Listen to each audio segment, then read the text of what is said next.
Supervisors and police commissioners, I am the great aunt of Derek Gaines. Derek was subjected to a scenario tragically familiar to many young black and brown men in our communities. In 2012, Officer Joshua Cabillo, who was then a rookie cop with the South San Francisco PD, profiled two young teenagers who were casually walking from McDonald's through the Arco gas station next door to the bus stop at 7:30 in the evening on a June evening, with lots of local residents on the sidewalk, in the gas station, and driving by. Cabillo swooped into a full gas station with his cop car and confronted the teenagers, demanding to know why they were walking through the gas station. Derek got scared. He was 15 years old. He tried to run away. Officer Cabillo needlessly escalated a situation which resulted in an execution of Derek, an execution that took 49 seconds from start to finish. Of course, the DA backed up this cop's conduct. Officer Joshua Cabillo, no accountability, no consequences for taking a young teenager's life. The young 14-year-old who was with Derek that evening has since been totally derailed in his life by the experience that night with Officer Cabillo.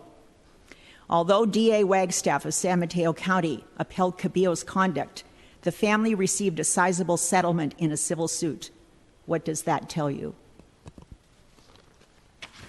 Thank you. Next speaker, please. This is a continuation. Before Dolores' nephew was killed, Cop Cabillo was already on the radar as a thuggish, disrespectful, bully-type cop.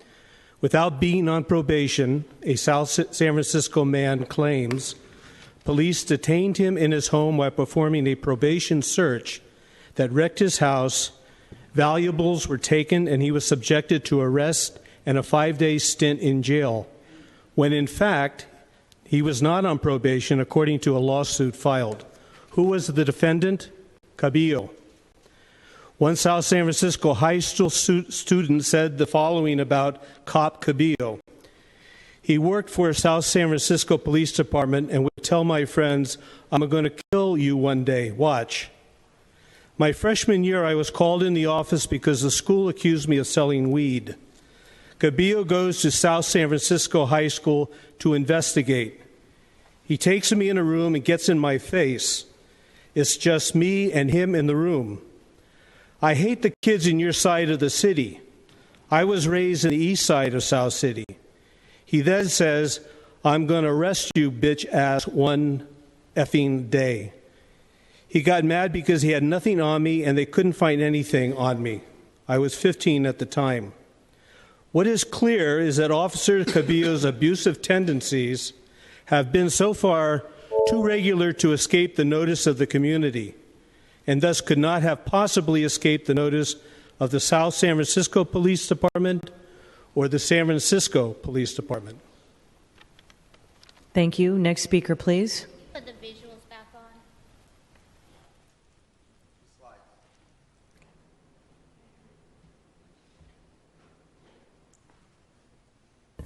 An OCC investigator was asked if numerous... Ma'am, I'm just going to pause your time. This is about general public comment. It's not about the hearing. After general public comment... So every time I've ever stood at this stand, you have corrected me. Ma'am. And we are limited to 2 minutes, and we're trying to pose a story. Ma'am, you are welcome to provide your comments. Just keep them about general public comment. And you always single me out and do this. Ma'am, please make your comments. Well, you just took off 3 seconds. I'd like them back, please. We'll bring them back. Thank you. An OCC investigator was asked if numerous complaints against an officer emerged to look at a pattern of abuse. The response was, no, that would not be fair. It is a review of the way they did their job in this one incident. We provide our findings to the chief of police. The chief is the only one to see the results. The chief can look for an early intervention system. He is the one to look and determine if there is a pattern. The following are some additional comments made by youth and others on social media comments about two officers, Joshua Cabillo and Anthony Montoya, also known as Tony Montoya. Montoya is the VP of the Police Officers Association. On February 1st, 2016, Officer Cabillo, SFPD, got physical with protesters at Saturday's standoff blocks away from the heavily guarded Super Bowl city. He was notably the only officer with an overused, splintered baton. This cop and his partner, Sergeant Montoya, both have a reputation for being violent with Mission District youth. You can just ask around. July 27, 2016. Cabillo with Sergeant Montoya were at the Bayview Station after a peaceful march to honor Jessica Nelson Williams. A reporter from 48 Hills inquired why they were there since they're from the Mission District. Derek Gaines' name was chalked with Cabillo named as his killer. Later, that reporter posted, "Crowd dispersed, but Officer Cabillo chuffed his name was written down on the sidewalk. Joked about being famous." Thank you. Thank you. Next speaker, please. Maria is a woman who works with Credison.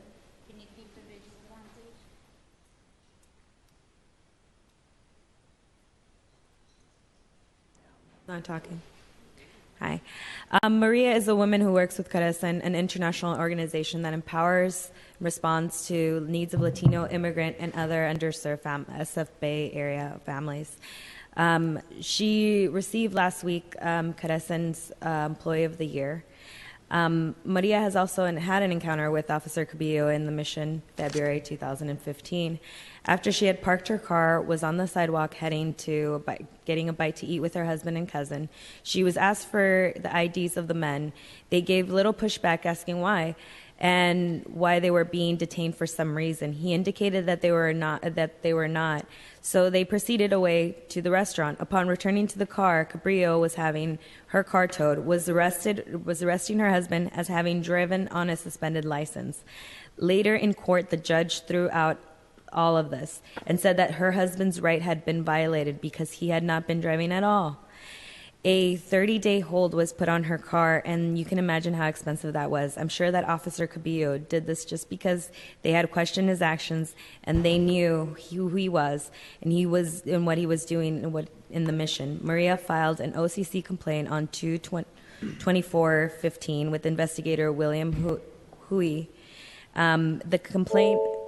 The complaint included Officer Cabillo, how he targeted and harassed both of them as people of color. The complaint went to mediation, and there was no finding against Officer Cabillo. In the meantime, she had no car for 30 days and an astronomical bill that she had to pay back. Thank you. Next speaker, please. Good evening, Michelle Irisari with San Franciscan for Police Accountability and Idris Ali Foundation. And here is the case of, I will call her by her first initial, J. A young woman in her 20s was filming a protest event in the Mission a few months ago. She was grabbed by Officer Cabillo and dragged down several blocks by her hair to the Mission police station.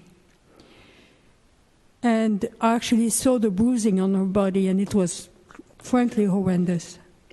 She was injured by this treatment, hair pulled out of her head.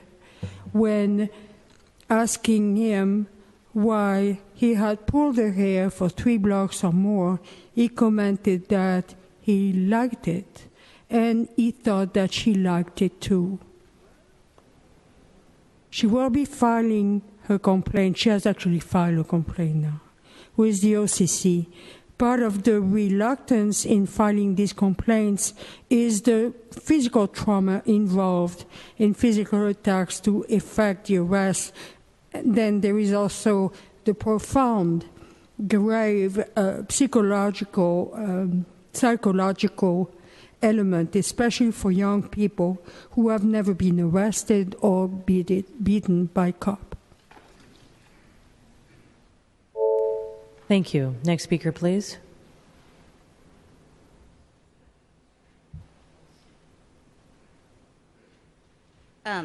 Dear Supervisors, I was here when I co-owned Gimme Shoes and worked on the formula retail legislation. Now I am here of a mother of a child of color.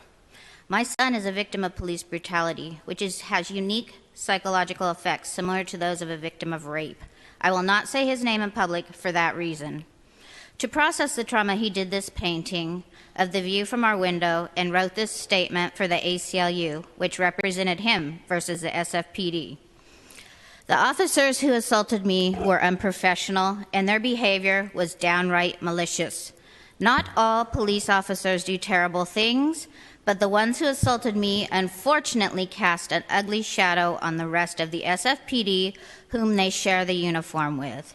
The experience I endured at the hands of these officers on the scene that evening was dehumanizing and permanently scarred me in multiple ways. I was violently beaten and forced to stay up all night in jail with no explanation. I had to wait hours to call my family. This incident affected my physical well-being, my mental well-being, and my work. Sadly, this is not the first incident of these same individuals harassing and terrorizing innocent citizens in the community. I am very disappointed with the reprehensible actions of these officers who are supposed to be protecting the community, ironically from the same type of criminal behavior they themselves engage in. The people whose job it is to enforce the law fairly with no bias should not be immune to it, and therefore these officers who assaulted my son should be held accountable. Thank you, and I'd just like to let folks know we do this at the Commission, but we do have a senior investigator from the Office of Citizen Complaints. Can you identify yourself in the audience? So if there are any specific allegations of police misconduct, you can follow up directly with that representative. Thank you. Okay, can you put the slideshow back now? Yeah. After Montoya beat Leigh's son in a psychopathic manner, Leigh's son asked why he was being arrested. Montoya replied, "Because you are wearing those pants." The community is aware of these officers. We know numerous OCC complaints, thank you for mentioning that, have already been filed against Officer Cabillo. Are civil suits taken into account? What is done to discipline officers? How do you even spot patterns in paper logs like the following? Since Leigh's son's civil suit, Officer Giselle Takoff, an alumni of St. Ignatius, has been promoted to Public Information Officer. Officer Cabillo and Sergeant Montoya have still been terrorizing Mission youth. What will the Police Commission and the Chief do to hold police officers in violation accountable? I'd also like to say a little something about specifically hiring practices. The Police Officers' Bill of Rights in California virtually ensures that this kind of pattern of abuse is legally protected for the officers so that their superior commanders cannot actually discipline them. One of the few points where they could have stopped Cabillo in this whole story was when he was hired into San Francisco Police Department, where they can impose a much higher standard. In particular, because the officer records involve so much exoneration and are scrubbed clean by this process, they're completely useless in a lot of ways. And I would encourage the department to consider looking at community reports and less reliable forms of information because they've been legally prevented from keeping records which are accurate about their officers' actions. Thank you. Next speaker, please. Good evening again, David Carlos Salaveri, San Franciscans for Police Accountability. I just want to kind of be the capstone on the other SFPA folks who spoke about Officer Cabillo.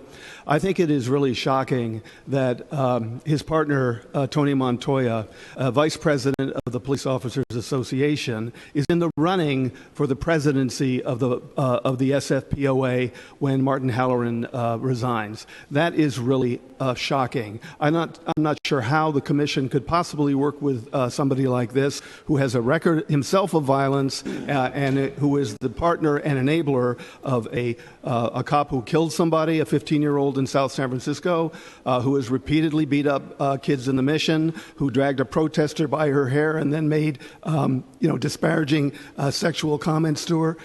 That's really shocking, and I hope that that goes on record. Thank you. Thank you. Next speaker, please. This is about general public comment, sir. Thank you.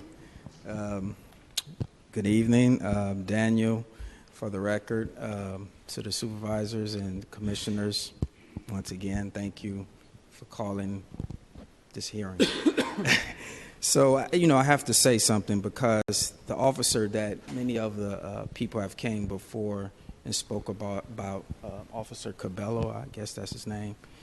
Well, during the Super Bowl of this year, we had a protest on Market Street. And guess who poked me in the back with a billy club? Officer Cabillo. And I'm a pretty disciplined guy. I mean, I know how to protest without, making you feel threatened as an officer. And I think it's not a coincidence that something like that happened even to me. Thank God I didn't get shot by this officer. And I recognize his picture, and the evidence is clear. I was trying to find it on YouTube here, and I was going to show everyone, but I guess I can show it another time. But my point is that, you know, let's do something about this officer.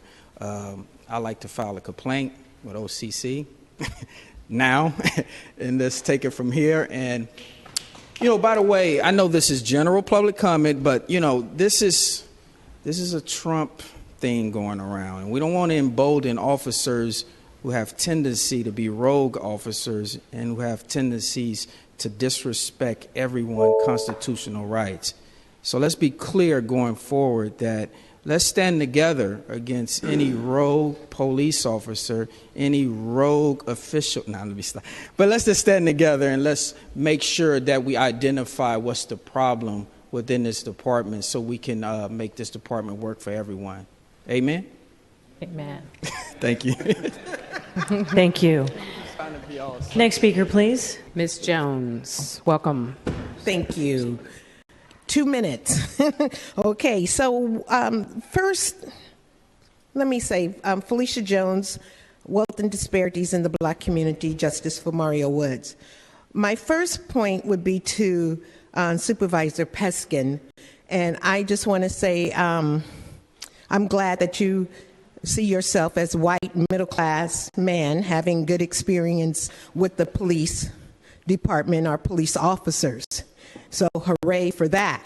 But as a black woman, a community advocate, I wish Mario Woods would be here so he could say the same thing. I wish Jessica Williams could be here so she could say the same thing. I wish Alex Nieto was here so he could say the same thing. I wish Louis Gongora was here so he could say the same thing. And I wish Kenneth Harding Jr. and others were here. Those of us who are from the black and brown community were here. We want to be able to say that too. And so it's just kind of disheartening for me to be able to say that to you. On the other thing, the focus on bias, the training of captains and lieutenants is not enough. Working with a paramilitary organization, even though it's from the top down, you stop at the two who, a lot of times with the culture is not going to change unless discipline is in order. We got to get real with that. And then my other thing would be, who polices the police? The executive team, and I don't know the commissioner's name over here, but she said it. You have the mayor, you have the police commission, and you have the police chief. Where's the community? Thank you, ma'am. We talk about transparency, but where's Thank the you, ma'am. community? Next speaker, please. Thank you. David Carlos Olivari again, San Franciscans for Police Accountability. Again, 2 minutes is really not enough to address all the issues that are before us, but Captain Connolly commented that the DOJ cops found no bias. Well, in reality, what they found was no data. In the Center of Tech Innovation, San Francisco, why is it that SFPD and its IT department is in the Stone Age? I'm hoping it's not willful blindness, but this must change. Just so you guys know, Los Angeles and Boston recently hired a world-class audit firm in order to audit their police data. And that's what we need in San Francisco. I think that having an academic on board is very important as far as writing an RFP and also, being closely involved in the process. But academics do not have the depth of audit experience that a private firm would have so that we can know exactly what our data is and what our needs are. So we need to get working on that very quickly. Also, let me just pick up my remarks from previously. Given the Trump quake, POAs will feel emboldened to stall the processes. So how will we maintain the momentum on reform? I think by building the grassroots civil society organizations and institutions for accountability, and by local government working with them collaboratively. So far, that has not happened with this commission. We have been tolerated as a minor irritant, as a mosquito in the August chambers. Or we've been ignored, or we've been fought head on. Given the Trump quake, the only way for San Francisco to retain its progressive values and to move forward, to be a beacon of hope in a very dark night, is to break down those barriers between the community and the commission, and between the community and this board. So I very much hope that that will happen going. Thank you, sir. Next speaker, please. Evening, Supervisors and Police Commission. We understand that you guys are exhausted. You've been here forever, but please understand that we've been here for just as long, and we're still here. So I'm Claire. I'm the District 6 Youth Commissioner and the Chair of the Immigration Justice and Employment Committee of the Youth Commission. I'm here today to reiterate things that other youth commissioners have stated in past police commission hearings around what we as youth would like to see in our new chief of police and the SFPD. The Youth Commission encourages the appointment of a chief that is in line with the characteristics and recommendations within our budget and policy priorities. As stated in our BPPs, we need a chief that is willing to train new and advanced officers on effectively interacting with youth on school grounds and in our communities. This training should offer practical communication skills and best practices for working with young people that are grounded in developmental psychology. This training should include de-escalation skills and strategies for asserting authority effectively with youth, incorporate scenarios of real-life police-youth interactions, which include young people in those training components, thus giving officers an opportunity to practice and apply these new skills. The last thing that I'd like to say, as our elected supervisors and police officers, you guys come into our neighborhoods and tell us every day how important having a youth voice is, how there's a lack of voice from youth in contributing to the decision makings in our city. And to not acknowledge us as an important body in this room when you are the ones that appoint us is discouraging and disheartening. So we are the ones that are directly impacted by the decision making you guys make here, and these are issues that we face every day. So for the youth that are still here to give their public comment, I ask that you give them your undivided attention and listen. Thank you. Thank you. Next speaker, please. Good evening, Board of Supervisors and Police Commission. My name is William Juarez, and I am here to speak for my brothers and sisters who are not here because they have yet to see justice. I am also here to speak for the other organizations that came out here today but were not able to stay as long as we could, and that is Lyric, Project What, United Players, and Mo Magic. So, and something that I definitely want to reiterate from my colleague, Mary Claire, is that as youth, we are deeply affected by the police. Even just me and my brown skin, I've been searched just because I look new to the neighborhood.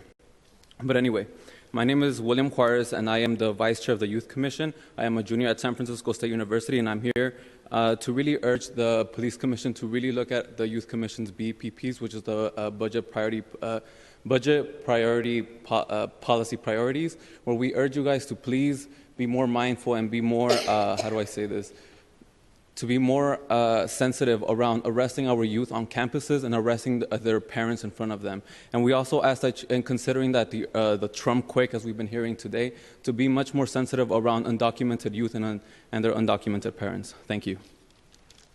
Thank you. Next speaker, please. Hello, everyone. My name is Sia Blacksher, and I am a senior at Lowell High School. I'm also a mayoral appointee in the Youth Commission. So to me, communication is the key to solving any and all problems. Good communication involves both sides being able to respectively and effectively verbalize their concerns and being able to take those concerns into consideration to make everyone's life a little bit easier. I know this is a very simplified and it's easier said than done, but police and youth communications are very close to non-existent in California, in San Francisco, sorry. I feel like the SFPD isn't doing enough to hear our voices.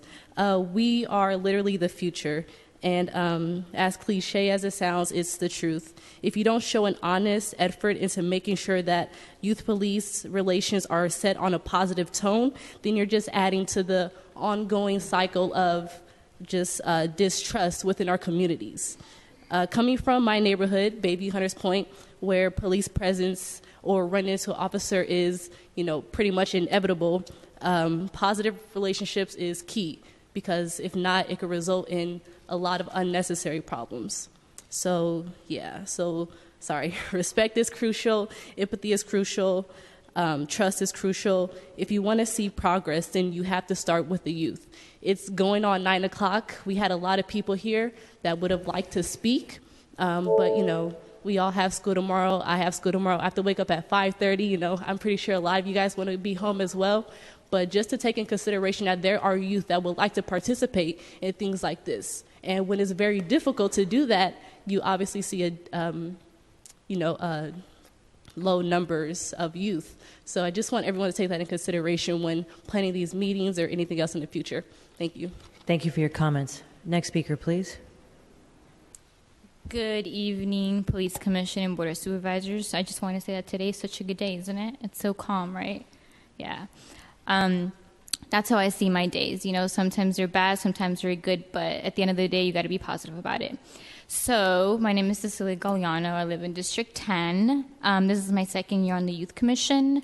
And I'm just here, I think my fellow commissioners have also said it. I'm just here to reiterate what has already been said. Please include the voice of youth when improving the services and police that directly affect us.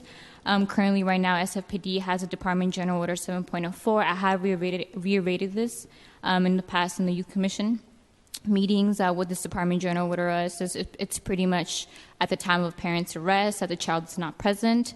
And this policy not only affects me as a formerly incarcerated parent, or as a child of a formerly incarcerated parent, it also affects other families as well. And it's very hard. Having to live away from a parent you once called dad is detrimental and unjust. And having a parent in prison and knowing that you will not see them again is traumatizing and unfair. And seeing them arrested violently in front of your presence for the last time in a long time, it destroys hope and brings anguish. No child deserves to be away from their parents. And seeing a parent arrested is like saying goodbye without waving your hand. And in line with also is just that when you're trying to change SFPD, when you're thinking about change, it's important that we think about it in a progressive way, because change can also be bad.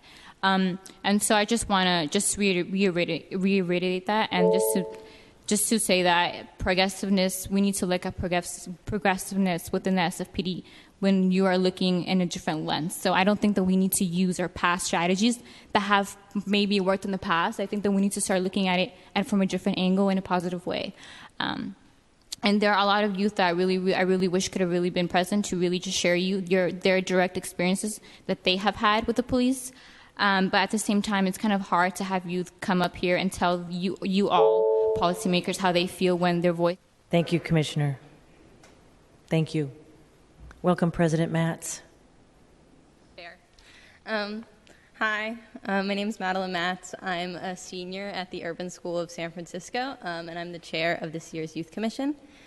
So as we talk about new policies, the Youth Commission wants to reflect a little bit on policy success that we've had in the past. So there's a memorandum of understanding between the SF Police Department and the SF School District. And we really want to see that implemented. So yesterday, the Youth Commission received a complaint about plainclothes cops arresting a youth at a San Francisco high school in front of their classmates, and with incredibly limited communication with the school personnel who could have helped maybe avert that situation. So our ask is a continual evaluation of success in implementing this memorandum of understanding, and making sure that that the training that we have recommended for all police officers around interacting with youth is implemented, especially as new police officers are hired. Thank you so much for listening to the Youth Commission today, and thank you for trying to coordinate with us. We know it's late, but we really, really appreciate your time. Thank you. Thank you for your comments. Next speaker, please.